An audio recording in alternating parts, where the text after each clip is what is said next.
자유가 아니면 죽음을 달라.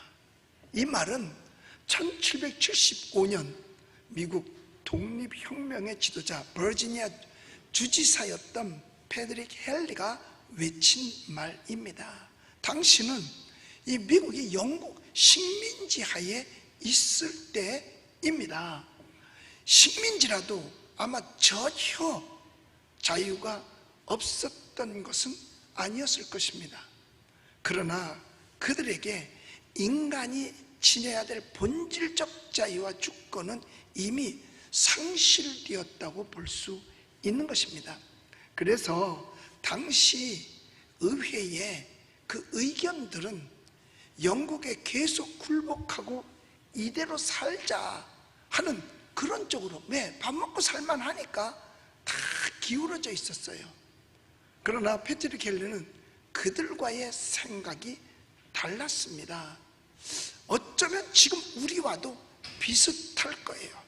신앙의 박해가 있기는 하지만은 사는데 별 지장이 없으니까 그냥 그런 대로 따르며 살면 될 거 아니겠느냐 하는 그런 생각을 가졌던 거지요.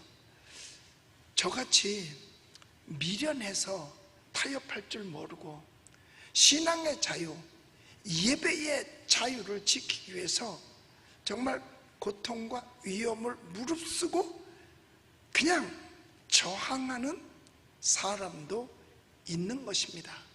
이제 그들은 미국에서 무기를 들고 저항하느냐, 사는데 지장 없이 굴복하느냐. 그런데 패트릭 헨리가 연설을 하면서 이런 얘기를 합니다. 여러분, 평화가 평화라고 평화라고 외칠지 모르나 이미 평화는 없습니다. 사실상 전쟁은 시작되었습니다. 무기들이 철컥거리며 맞부딪히는 소리가 북쪽에서 불어온 강풍을 타고 우리 귀에 들려온 것입니다. 우리의 형제들은 이미 전쟁터에 나가 있습니다. 그런데 왜 우리는 여기서 이렇게 빈둥거리고 있는 것입니까?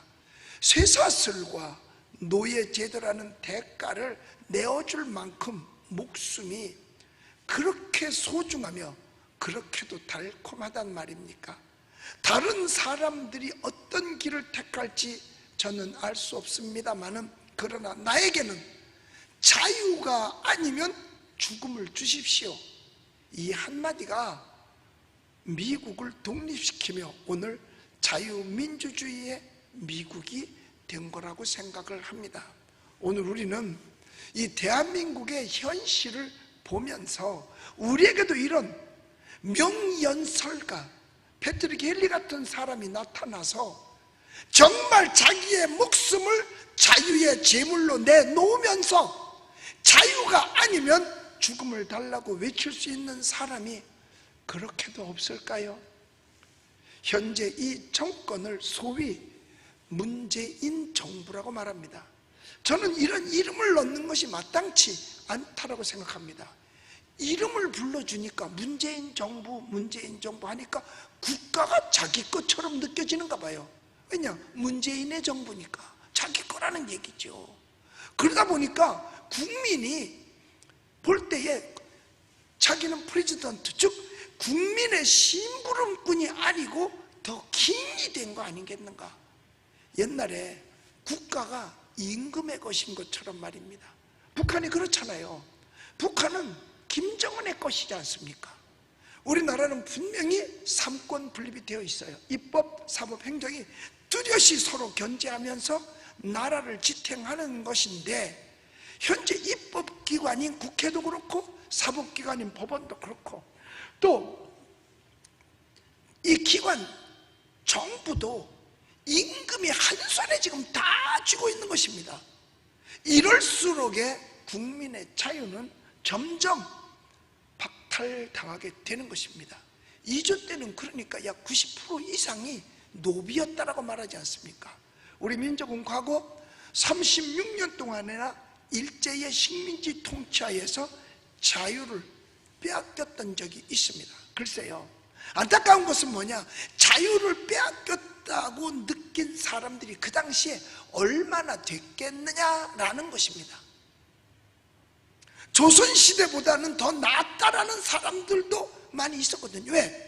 노비, 종, 머슴도 많이 있었는데 일제 때 거기서 벗어나서 신분이 바뀐 사람도 많이 있었으니까요.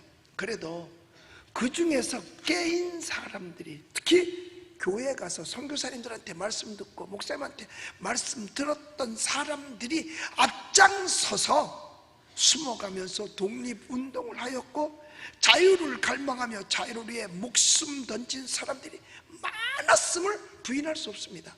그때 순교한 사람들이 거의가 다 목사, 장로, 집사님들이었어요. 집사님들이 정말 많았었습니다. 자유를 위해서는 목숨 걸 만도 한 것입니다. 우리 교회도 탈북한 가정들이 많이 있습니다. 그런데 그들의 탈북이 바로 뭐냐? 자유를 갖기 위해서 목숨 걸었던 탈북이에요. 왜? 넘어오다가 들키면 총에 맞아 그냥 그 자리에서 죽잖아요. 자유를 위해서 피를 흘렸어도, 그러나 그 자유를 지키지 못하면 아무 의미가 없는 것입니다. 자유의 참뜻을 모르면 자유를 지키지 못하고, 자유의 높은 가치를 모르면 자유를 지키지 못합니다. 그런 자는 자유를 누릴 자격마저도 없게 되는 것이죠. 예수님이 이 땅에 오신 목적도 우리에게 자유를 주시기 위함이었습니다. 자유. 그것 때문에 피 흘려 싸워야 할 시기가 오기 전에 정신 차려서 자유를 지켜야 됩니다. 나중에 정말 자유를 찾겠다고 피 흘려 싸우는 것보다는 미리 정신 차려서 지키면 자유를 지킬 수 있는 것 아니겠어요? 손가락 마디 하나의 움직임이 자유를 지키는 움직임이 될 수 있습니다. 그러니까 어떤 사람은 자유를 이렇게 빼앗긴 다음에 내 손가락을 잘라야 된다라고 통탄하는 사람들도 있으니까요. 보통 사람들은 건강을 잃어버린 뒤에야 건강의 귀중함을 알고요, 돈을 잃어버린 뒤에야 돈의 소중함을 압니다. 젊음을 다 보내놓고 나서야 젊은 날들이 참 얼마나 소중한 걸 뒤늦게 알고 후회하면서 후회의 날을 살아가는 사람들이 있다는 얘기죠. 지금 우리가 예배의 자유, 신앙의 자유를 잃어버린 뒤에 이제서 뒤늦게 예배의 소중함을 알고 그래도 예배는 지켜야 되겠다 하고 이렇게 방호복을 입고서 예배 드리고 있잖아요. 우리는 이것을 생각해서라도 예배와 신앙의 성광자로 살아갈 수 있게 되시기를 예수님의 이름으로 축복합니다. 광복절 하면 430년 애굽에서 종살이하다가 해방을 받은 히브리 민족을 빼놓을 수가 없습니다. 바로 엑소더스 출애굽 사건이지요. 자유가 없었던 애굽에서의 노예 생활, 이 노예라고 하는 것은 인간의 기본적 본능의 자유마저도 빼앗겨버리는 게 노예입니다. 우리에게도 기본적 자유가 다 있잖아요. 신앙의 자유, 표현의 자유, 거주 이전의 자유. 이 인간의 기본 자유는 자유민주주의 국가에서는 어떤 법도 이 기본적 자유를 방해할 수는 없는 것입니다. 그런데 우리에게는 지금 마음 놓고 예배 드릴 수 있는 자유가 박탈되어졌잖아요. 그래서 우리 지금 이 방화복 입고 예배 드리잖아요. 마음 놓고 찬송 부르고 전도하고 통성으로 기도할 수 있는 이 자유가 지금 우리에게는 박탈당했어요. 어제 보니까 광화문 내거리에는 자유롭게 왕래할 수 있는 자유가 박탈되었습니다. 자동차가 물론 마음 놓고 지나가지 못했어요. 자동차가 가면 검문을 세워요. 그래서 그 안을 열어가지고 뭐가 있나 찾아보기도 하고, 또 간다면 어디 가느냐고 묻기도 하고, 이런 것을 볼 때 정말 이러다가 주님께서 피 흘려 찾아주신 그 자유, 진정한 자유마저도 박탈당하는 것 아닌가 생각해 봐야 되는 것입니다. 우리의 자유만 빼시면 그것이 다가 아닙니다. 이러다 보면 다 자유는 빼앗겨요. 서서히 개구리 실험하듯이 차가운 물에 넣고 개구리를 불을 떼기 시작하면 개구리는 뜨뜻한 줄 알고 돌아다닙니다. 나중에 뜨거워서 나오려고 그러면 이미 때가 늦은 거지요. 지금 이렇게 우리를 실험당하고 있지 않는가를 생각해 봐야 됩니다. 우리는 자유인입니다.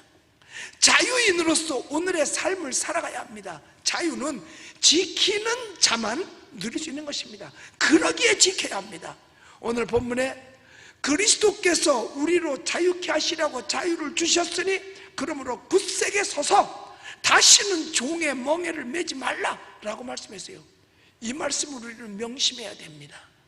고린도후서 3장 17절에는 주는 영이시니 주의 영이 계신 곳에는 자유함이 있느니라고 그랬어요. 또 예수님은 우리에게 누가복음 4장 18절에 보니까 가난한 자 부욕케 하고 포로된 자 자유하고 눈먼 자를 자유하고 눌린 자를 자유케 하고, 결국은 예수님께서 이 땅에 오셔서 십자가에 달리신 이유는 뭐냐? 우리를 자유케 하기 위해서 예수님이 십자가에 달려 피 흘려 주신 것입니다. 그러면 우리는 주님께서 피 흘려서 주셨 그 자유, 우리는 목숨 걸고 지켜야 될 줄로 믿습니다. 그렇다면 우리가 목숨 걸고 지켜야 될 자유가 도대체 뭘까요? 사실 보면은요, 우리는 지금 일본에서 자유롭고 해방을 받았다라고 얘기를 합니다. 그런데 보면 아직도 반일 감정을 가지고 일본 물건 불매 운동을 벌이고 위안부 사건은 벌써 수십 년에 걸쳐서 계속 그걸 울겨먹고 있습니다. 그거 가지고 다투잖아요. 사실 이것은 아직도 일본 식민지 낮은 자세에 있다는 정신적 식민지에 들어가 있는 거나 마찬가지인 것입니다. 아니, 광복절 지나고 1945년 8월 15일 이후 미국의 도움으로 일본이 항복하면서 우리가 이겼잖아요. 이건 이긴 것입니다. 이겼으면 이긴 자답게 어른스러워야 되는 것 아닙니까? 언제까지 정신적 식민지에서 헤매고 있을 거냐 이 말이에요. 무슨 일만 있으면 특히 정치인들은 반일 감정을 앞세워서 정치에 이용하고 있습니다. 여러분, 이제는 자유를 얻어야 되는 것입니다. 불매운동 하려면 끝까지 불매운동을 하든지, 며칠 하다가 유니클로가 일본 메이커래요. 불매운동 한다고 안 가, 안 입겠다 그래. 그런데 이제 며칠 지나서 세일한다 그러면 200m 줄 서. 그게 무슨 불매운동입니까? 그게 무슨 애국이고요. 이젠 자유 얻어야 됩니다. 불매운동 하려면 끝까지 하던가, 조금만 싸게 줘도 줄 서서 사고, 일본이 진짜 싫으면 일제 물건 쓰지 말아야죠. 그런데 집집마다 일제 물건 없는 사람 어디 있어요? 일제 물건이 있다고 또 자랑합니다. 진짜 일본이 싫으면 집에 있는 스마트폰도 거기 일제 그 부속 들어 뽑아 버려야지. 더러우니까. 제가요, 국회에 예배 드리러 갔어요. 국회의원들 모놓고 예배 드리는데, 그런데 이제 찬송가 가사 같은 거 프로젝터를 띄우잖아요. 프로젝터 쳐다봤더니 파나소닉이야. 파나소닉이 어느 나라 거야? 일제야. 아니, 거기서 맨날 항의를 한다, 일본 반대한다 그러면서도 그것도 달아놓고 그걸로 보고 있어. 난 들어와서도 못하겠다, 그거를. 그렇게 싫어하면서. 여러분, 언제까지 반일 친일을 나누고 있겠습니까? 그러면 아직까지도 식민지에서 해방받지 못한 것입니다. 생떼 쓰지 말고 쿨하게 어른답게 동등한 입장에서 국제관계가 형성돼야 그게 진짜 광복을 한 것입니다. 짐승의 세계에도 어떤 줄 아세요? 짐승은 항상 우두머리가 있잖아요. 근데 우리 머리가 늙으면 밑에서 도전을 해요. 젊은 짐승이 도전해서 이기잖아요. 그럼 딱 이긴 다음에는 더 이상 건드리지 않습니다. 그냥 내버려둬요. 가든지 말든지 그냥 내버려 두는 거예요. 우리가 이겼잖아요. 이겼으면 이긴 자답게 가야지. 언제까지 반일 친일해서 사람 갈르기 하고, 그리고 거기에 매달려서 맨날 손이나 벌리고 있고 트집만 잡을 겁니까? 그러면 그건 아직도 식민지에서, 정신적 식민지에서 벗어나지 못한 겁니다. 이제는요, 완전히 반일 친일 떠나서 일본에서 자유함을 얻고 함께 그저 공동한 입장에서 그냥 정정당당하게 우리는 살아야 될 줄로 믿습니다. 그런데 과거 일제 36년 동안은 외부의 세력의 식민지도 그래서 그때 어려웠는데, 내가 뽑은 자의 정부에서 내 나라 국민에게, 내 나라 사람에게 식민지 된다면 이것처럼 억울한 일이 어디 있겠습니까? 지금 북한은 김정은 노동당에 지금 몽땅 다 식민지로 살아가는 것입니다. 그저 배급이나 바라봐야 되고 주거 이전에 자유도 없고 말이에요. 그러니 탈북자가 식민지에서 벗어나 자유를 얻겠다고 목숨 걸고 나온 게 바로 거기에 이유가 있는 겁니다. 우리는 어떻습니까? 사실 집권 세력의 식민지 되어 살고 있는 것 아닙니까? 즉 예배의 자유를 빼앗기고 있는 것입니다. 예배의 자유, 신앙의 자유를 우리는 찾아야 됩니다. 여러분, 신앙생활이 예배만 있는 건 아니잖아요. 가장 큰 게 예배고, 거긴 성찬도 있고 또 교육도 있고 교제도 있고 봉사도 있고 선교도 있고 전도도 있고 다 있습니다. 사실 이런 것들이 다 마비가 지금 되고 있거든요. 빼앗긴 것입니다. 자유를 다시 다 찾아야 합니다. 여러분, 찾아야만 되는 거예요. 포기하면 안 됩니다. 빼앗긴 건 찾아올 수 있지만 포기한 건 찾아올 수가 없는 것입니다. 그런데 자유자가 되기 위해서 그렇게 쉬운 것은 아닙니다. 얼마나 힘들까요?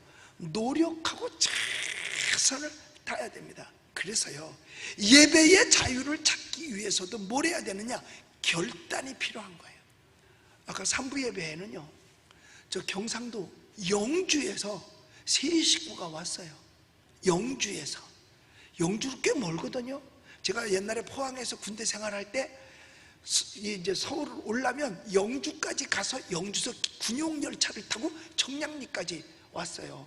그러니까 엄청나게 멀어요, 영주도. 그런데 영주에서 그 휴가 기간이래. 이번 기간이 휴가를 우리 교회로 왔어. 할렐루야. 휴가를 글쎄, 야, 휴가 기간인데 예배드리러 우리 문 열려 있는 교회 찾아가자 간 게 은평제일교회로 온 거예요. 와서 예배 다 드리고 그리고 내려갔어요. 목사님, 이번 휴가처럼 귀한 휴가가 없다는 거야. 앞으로 신혼여행도 일로 왔으면 좋겠어. 뭐 요새 어디 가지도 못하는데, 야, 은평제일교회로 신앙여행 가자. 그래서 여기 와서 예배 드리고 게스트하우스 이틀 내주면 될 거 아니야. 게스트하우스 우리 선교관. 여러분, 그래요. 자유자가 되기까지 쉽지 않습니다. 그래서 반드시 뭐가 필요냐? 결단이 필요해요. 히브리 백성들이 출애굽할 때 결단처럼 말해요. 몇 년 전부터 출애굽을 계획한 게 아니고요, 모세가 와서 바로와 격투를 한 거죠. 10가지 재앙을 내리면서. 그리고 마지막 10번째 재앙을 내릴 때 뭐라 그래요? 모든 백성들에게 준비하라, 갈 준비하라, 그리고 결단해라. 그래서 그들은 밥도 서서 먹어, 허리띠 띠고 먹어, 그리고 갈 준비 다 해. 결단을 했어요. 그러니까 여러분, 그 결단이 쉬운 게 아닙니다. 왜? 목적지가 분명하지 않으니까. 아니, 어떻게 가서 어디 가서 뭘 먹고 살아? 그래도 노예살이를 해도 밥은 먹었는데. 그런데 주의 종 하나님의 사람 모세가 결단하고 백성들이 결단하고 온 백성이 일제히 출애굽했습니다. 할렐루야. 그리고 우리 교회도 마찬가지예요. 온 성도가 결단해야 되는 것입니다. 먼저 주의 종이 결단해야 되겠죠. 주의 종이, 우리 교회는 무조건 예배 드린다, 국가가 뭐라고 해도 예배만큼은 패할 수가 없으니까 예배 드리겠다 하고 결단을 내리면서 교인들에게도 결단하십시오. 그래가지고 온 대한민국 교회가 다 예배를 정상적으로 드리면 어떻게 손을 대겠어요? 어떻게 손을 대겠냐 그 말이에요. 그런데 이런 것 없이는 언제나 뭐 비대면 해라, 19명만 드려라, 10명만 드려라, 이제는 99명 드려라, 이거 어떻게 벗어날 수 있겠어요? 그러므로 주의 종과 성도들이 예배를 드려야겠다는 결단이 반드시 필요합니다. 사람들은 그러죠. 그래도 이웃에 배려하는 차원에서 예배를 드리지 말자는 거야. 아니, 교회에서는 확진자가 거의 예배 동안에는 없었다라고 발표했는데 우리가 무슨 배려를 또 한단 말입니까? 배려할 것이 없는 거죠. 다른 데는 다 뭐 지하철 꽉꽉 차고 인원 제한 없고 쇼핑몰도 인원 제한 없고 백화점도 인원 제한 없고 공연장도 인원 제한 없는데 우리만 배려를 하라고? 우리만 이웃사랑이라고? 이건 거짓에 쏘고 넘어가는 것입니다.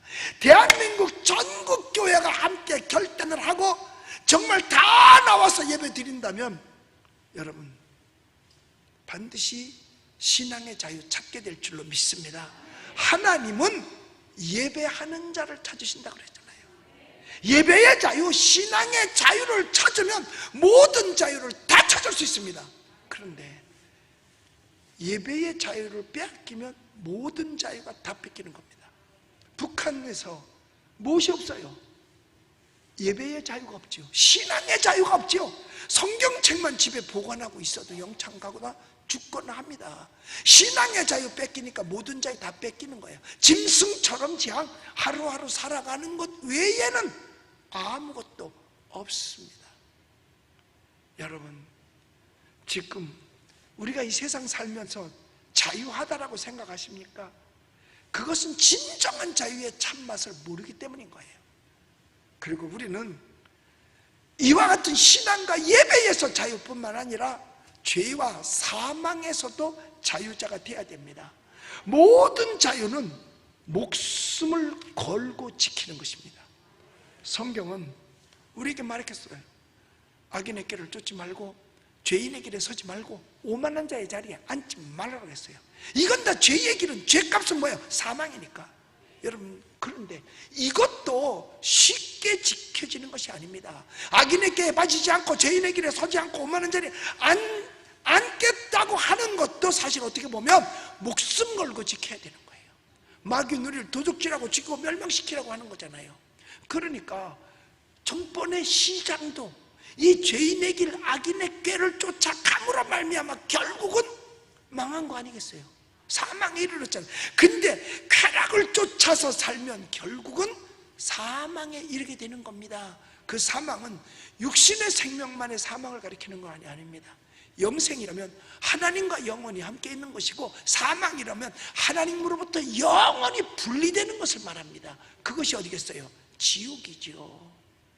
그래서 우리는 죄악과는 멀어지겠다는 반드시 결단이 필요한 것입니다. 그러니까 마약 중독에서 벗어난다? 얼마나 큰 노력과 결단이 있어야 거기서 벗어나겠어요. 술 중독에서 간혹 가다가 응답의 기도에 기도 제목이 올라오는 거 보면 오빠가 술 중독이야요, 남편이 술 중독이야요, 아들이 술 중독이야요. 이게 쉽게 빠져나오겠어요? 정말 목숨 거는 결단이 있지 않고는 그 중독에서 빠져나오기가 쉽지 않습니다. 그러니까 죄와 멀어지겠다는 결단, 이게 있어야만 되는 것입니다. 오늘은 우리가 광복 76주년, 건국 73주년의 기념일입니다. 나라 없는 국민은 없습니다. 역시 국민 없는 나라도 이 세상에 없습니다. 1945년 8월 15일 해방이 없었으면 지금 대한민국은 존재하지 못하고 아마 일본이 되고 말았을 것입니다. 일본의 도가 됐겠죠. 그런데 하나님께서는요, 이 민족에게 대한 계획이 따로 계셨어요. 마지막 때에 쓰시려고 이 민족을 사랑하게 해주셔서 해방을 맞게 해주셨습니다. 물론 미국에 의한 일본의 항복도 있었지만은 그보다 더 귀한 것이 있다면 뭐냐? 하나님을 믿었던 하나님의 자녀들이 목숨 건 애국 운동이 있었기 때문이라고 생각합니다. 여러분, 소돔과 고모라 성이 멸망당할 때 의인 10명만 있었어도 멸망을 당하지 않았을 것이라는 이야기입니다. 그러니까 바알 앞에 무릎 꿇지 않았던 자들이 있었고 신사에 참배하지 않았던 자들이 있었다는 거죠. 그것을 하나님이 보신 것입니다. 우리가 오늘날 예배를 드려라, 예배를 드리지 말아라 하는 것이나 신사 참배하라 하는 것이나 다를 것이 아무것도 없습니다. 똑같은 거예요. 하나님과 멀어지는 건 똑같은 겁니다. 그런데 하나님께서 그 신사 참배를 거부하고 오직 하나님 중심인 사람들의 기도를 보시고 들으신 것입니다. 그랬기에 하나님이 역사하셨어요. 다시 말씀드립니다. 자유가 없는 북한을 생각해 보십시오. 제도의 문제가 얼마나 큰가. 공산주의의 제도 속에서는 자유도 없고 자유시장 경제도 없습니다. 그러니까 가난할 수밖에 없는 거예요. 마음 놓고 물건을 사고 파는 것이 아니니까 배급을 받아 사니까 가난해질 수밖에 없죠. 발전할 수 없죠. 그 상태에 무슨 자유가 있겠습니까? 그러나 자유민주주의 제도에서는요, 자유시장 경제를 두어서 열심히 일하고 열심히 물건 만들고 열심히 팔고, 그러니까 우리 대한민국이 발전해서 오늘날은 세계 10대 강국에까지 이르게 되었어요. 그런데 지금 안타까운 것은 자유를 박탈당하는 공산주의로 자꾸 한 발 한 발 들어가고 있으니 이것이 한심스러운 일이라는 것입니다. 따라가잖아요. 조금만 뭐 하면 돈으로다가 배급 주겠다고, 얼마 주겠다고 얼마 주겠다고. 나중에 주다 돈 떨어지면 뭘 줄 건데, 결국은 쌀 한 톨 줄 것이고 뭐 김치 한 포대 뭐 한 포기 줄 것이고 배급밖에 더 하겠어요? 우리 막아야 됩니다. 목숨 걸고 공산사회주의로 가는 것은 막아야 합니다. 막지 못하면 우리의 다음 세대는 지금 북한처럼 살 수밖에 없는 것입니다. 북한보다 우리가 50배를 더 잘 산다고 그러더라고. 어떤 학자가 그랬는데, 우리 밥 50그릇 먹을 때 걔네 밥 한 그릇 먹는다는 얘기예요. 우리 자동차 50대 가지고 있는데 그 사람 겨우 한 대도 못 갖는다는 얘기죠. 여러분, 우리는 그래서 잘못되어져 가는 이 제도, 이거 목숨 걸고 막아야 합니다. 베트르 헬리는 말했습니다. 자유가 아니면 죽음을 달라. 자유는 생명 걸고 지키는 것입니다. 우리도 이런 정신이 있어야 됩니다. 진정한 자유인으로 그래야 우리가 살 수 있는 거예요. 성경은 우리에게 말했죠. 예수님께서 너희는 다시는 종의 멍에를 매지 말고 자유하라고 하셨습니다. 우리 여러분, 우리 사랑하는 성도 여러분, 우리 예수님 믿으시면 아멘 하십시다. 우리는 주님께서 주신 그 귀한 자유, 생명 걸고 지켜서 여러분 모두가 다 진정한 자유인으로 살게 되시기를 예수의 이름으로 축원합니다. 화평방송 구독, 좋아요 부탁드립니다. 감사합니다.